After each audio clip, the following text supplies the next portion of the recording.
سلام خدمت شما دخترای خوشگل و پسرای عزیزم. امروز با آموزش نقاشی یک اردک در خدمت شما هستم. شروع میکنیم به کشیدن صورت اردکمون.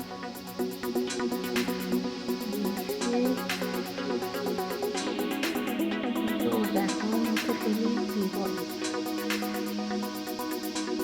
اردک ما یک دمیخوانزگی داره و کلاه به سر داره.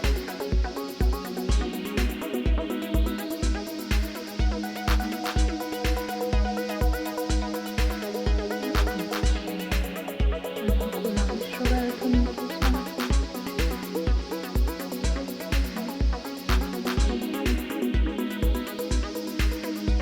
این نقاشی های خوانزگی بسیار زیبا و جذاب هستن و حالت کارزنی دارن. به این بچه ها طرفدارای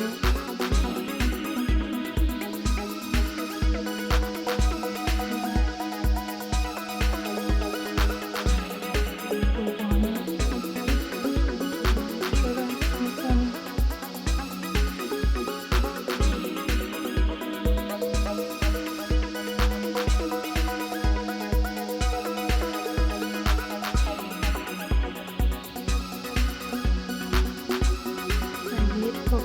خیلی زیبا هم به گردنش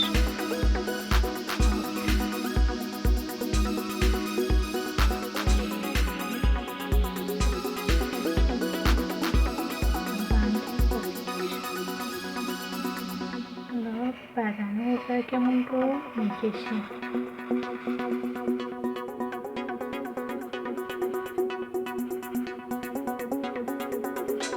دومه کوتاه قشنگ